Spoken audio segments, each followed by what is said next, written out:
this is an interview because obviously we can't show the trailer on here. Nope. But you should go watch it. It's called The Northman. Go on YouTube, find that trailer, and watch it. Maybe even before listening to this, and then come right back. But this is so good.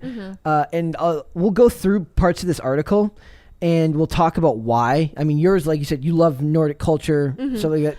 Did you ever watch the show Vikings? Yes. Okay. Catherine Winnick. Legit, I might. If I do have a baby girl, maybe I just might name her Olga. That would be good. That would be good. Go like, Olga, come here. Olga.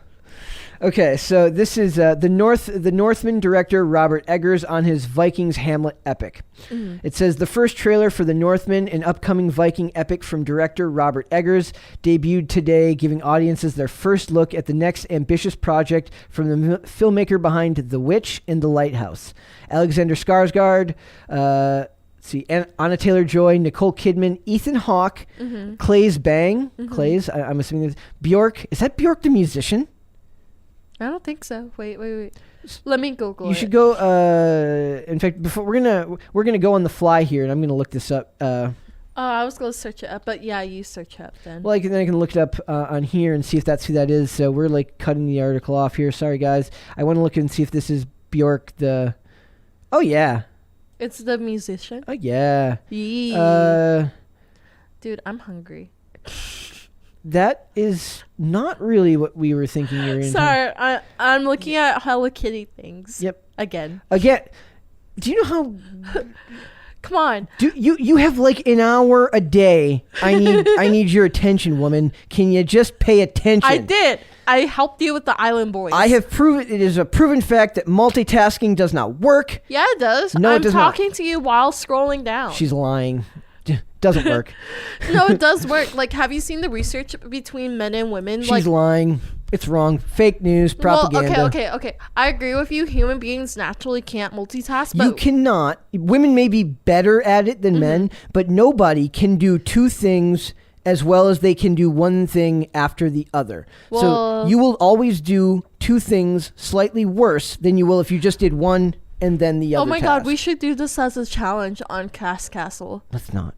Oh. Let's not say we did. But haven't heard that one in a while. Yeah. So we're going to continue. So I got distracted by Bjork, and William Dafoe is also in the movie. Oh my God, really? Yes. So sorry. I got excited because like Shane Cashman, Chris Carr, us including, we love him. Love William Dafoe. Ethan Hawke, I'm excited. I love Ethan Hawke. I love Training Day. I love Ethan Hawke. So him and Josh Hartnett are kind of having their own renaissance here of sorts. Josh Hartnett was always kind of like a weird, like a cool, like hippie art movie maker. Like he purposely didn't go for the mainstream No, roles. you know what's a hippie art movie? The Nomad. That one's so dumb because it's legit about a woman living out of her van and like she takes a big dump in the field. Thank you for sharing that with me. Sorry, I just wanted to share it because I was so upset this was a real movie. In an exclusive interview with IGN, Eggers elaborates on why The Northman is his most mainstream film yet, even though it still packs enough offbeat punch for fans of his past work. If you've seen The Lighthouse, he is definitely avant-garde. Its ancient literary inspirations, his deep research into Viking culture, and more. The Northman is Viking Hamlet. Eggers confirmed that the Northman is based on the ancient Norse sagas of a vengeful prince that in turn inspired William Shakespeare's Hamlet. It's definitely Viking Hamlet, or as one studio executive said, "I love this Viking version of The Lion King." That was the first thing I thought of. Carol. Like when I first saw this trailer, it was the constant reference. First of all, they didn't make it modern day, so it's still a guy. It's still a boy. A boy has to avenge his father. They didn't make it. They didn't make the dad a loser, and they didn't make the women all powerful because of feminism. They made a story of a boy who is avenging his father's death and protecting his mother. That's what the line he keeps repeating in the trailer. Do you remember what he said? Yeah, I'll take revenge for you. I'll take revenge for you. And he's still rowing the boat all the way to adulthood where he's rowing the boat. So like, is it like, do Vikings have slavery too? You're asking the wrong guy here.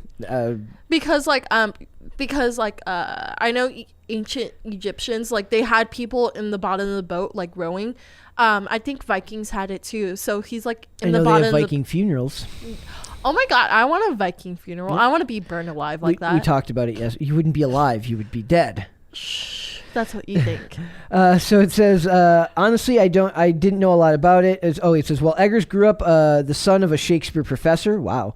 And his background is in theater. He revealed he was unfamiliar with the Norse source material that spawned Hamlet. Honestly, I didn't know a lot about it. Actually, I didn't know about it, period.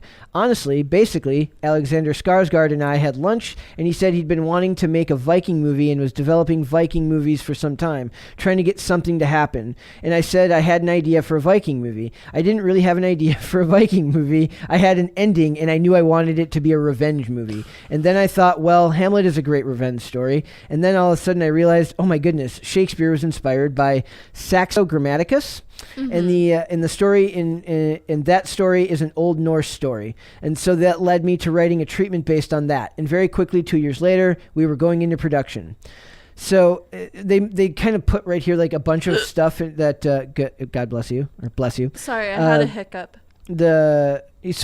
I love this part here where it says researching Vikings. It says, we start the film as a lot of sagas start in the Viking diaspora, sort of like in some islands north of Scotland, and then we travel east and finally spend most of the movie in Iceland, Eggers explains. We did a ton of research, and I was working with the finest Viking historians and archaeologists and people who are part of the experimental archaeology and living history community. So he put like a lot of time into this. Yep. There's clearly great care and desire for this project to feel authentic. Yeah, it kind of reminds me of like my best friend's mom. She's really into Nordic culture. Maybe that's why I was like influenced too. Okay. But like she did a lot of research on it. And like she identifies as a Viking also. He, him, Viking, they. Yes. It reminds me of my women's studies teacher who identifies as a witch. Of course. Well, I'm going to identify as Viking. You look like a leprechaun. Thank you. I'm not Irish. I know. I just wanted to say that. I think there's a lot, it says, quote, I think there's a lot of things we know about the different Vikings, like in the Celtic world. Vikings in Iceland, Vikings in Norway, Vikings in Sweden, Vikings in what's now the Ukraine. But there's a lot of things that we have that we have to use a little bit of this, a little bit of that, and others to fill in the gaps about, because it is what it is. But to the best of my ability, me and my collaborators did it as authentically as possible. Mm-hmm. Quote, almost everything we know about Vikings clothing comes from burials. So there's stuff in the sagas that were written years later, hundreds of years later, that we can kind of say matches certain things about burials. So we could be on the right track, but it could be that if the Vikings saw this movie, they'd see everyone is dressed like dead people, so we don't totally know. So basically, yeah, like you don't dress...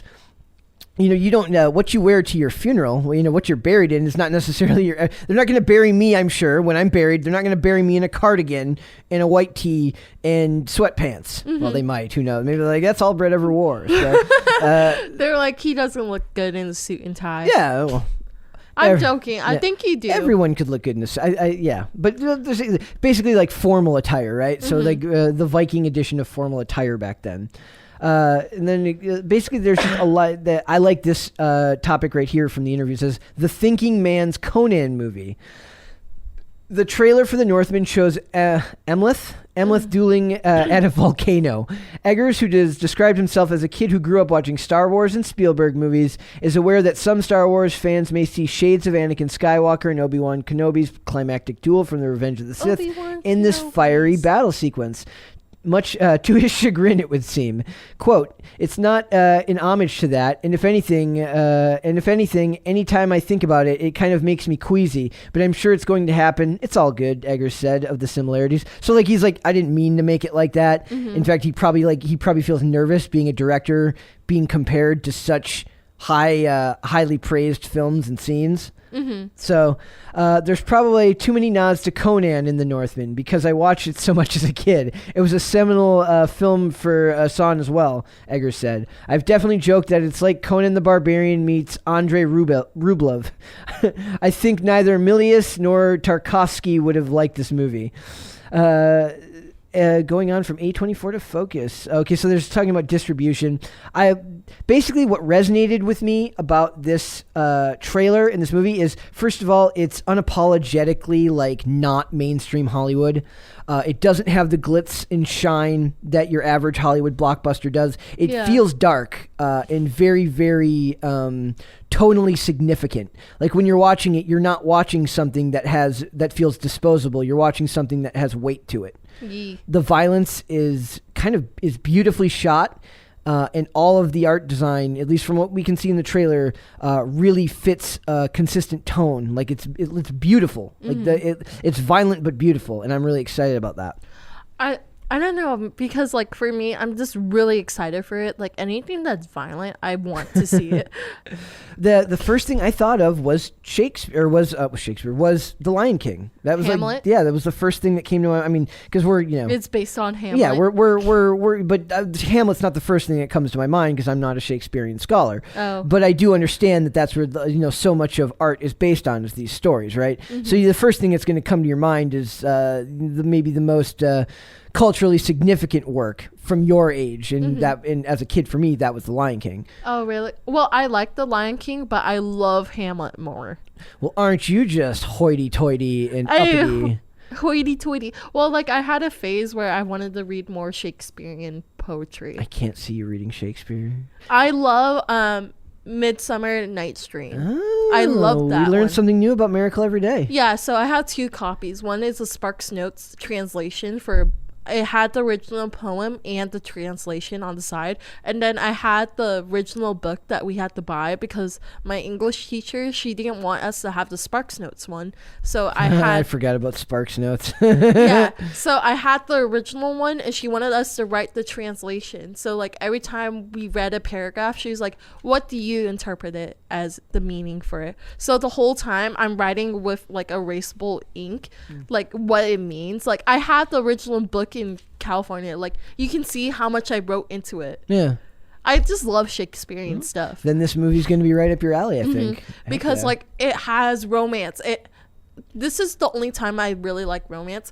It has romance. When it's it has violent. When it's violent. When it's violent, revenge. So I think, I don't know if you said you loved the look of one of the characters. My guess was that was Nicole Kidman. The other one. Anya Taylor-Joy? Yeah. Okay, yeah. Because didn't she play as the Queen of Russia? I don't know, probably. In that one TV show? Anya Taylor-Joy is a very big actress now. I don't know who Clay's Bang is. He's a banger. He must be. I love Ethan Hawke, and I love William Dafoe, and Alexander Skarsgård is obviously a very, very big actor right now, so he wouldn't have gotten attached if he didn't feel like the project was something that was worth investing his time in. So I don't know. I say that we've got a lot. We've got so many things to watch this year. It's going to be insane. We need to write a schedule. Do you want me to buy you a planner? No, I can buy my own planner. I'm going to get a whiteboard, probably for this room. Oh yeah. Also, you remember when I talked to you about that blackboard for the chalk? Yeah. Somebody took it already. Oh, I hate the sound of chalk. I know. But somebody in the comments said that we should get it. And I was like, no. I was looking for Somebody cared enough to respond. That's awesome. I know, but like I was looking for it and I was like, oh, it's gone. No. Because somebody wrote free. Just take it. Yep. We'll get a whiteboard here. Put one up here and then I'll put one in my office. So. Well, I just wanted to buy you a planner, like buy you a girly planner that's like all fuzzy. I've got my multiple legal pads that I use to write everything on. That's for notes Tim, and everything. Technically. What? No, for everyone. It's for everyone, but technically we got it for Tim. It's for the office. It's for the office, and I'm the only one who uses them. It seems like so. Yeah. Well, I use them for doodles. Well, I'm saving all the doodles. So basically, we're going to go see this movie. I think you guys should too. If you're starved for like non-superhero content in an age where everything is and superheroes, you want something very primal, This is what you need to see. It's like it's not superheroes. It's not like really like not washed, but it's not like censored or very middle of the road. It's not milquetoast. It looks violent. It looks beautiful. It's beautifully shot. It is definitely not mainstream Hollywood. If you're looking for a film like that, if that's up the road for your sensibilities, I say that check this movie out. It's going to be really good. Did it list a release date for it? I think it said April. It said April, I think. Even though I watched it like so many times, I didn't even pay attention to that. I didn't. There's probably, let me just check and see if there's a note here at the end about, in the U.S., April 22nd, 2022. So coming up this spring. That's going to be good. It's going to be really good. Thanks for watching this clip, guys. If you want to see full episodes or follow us on social media, links are in the description below. Bye.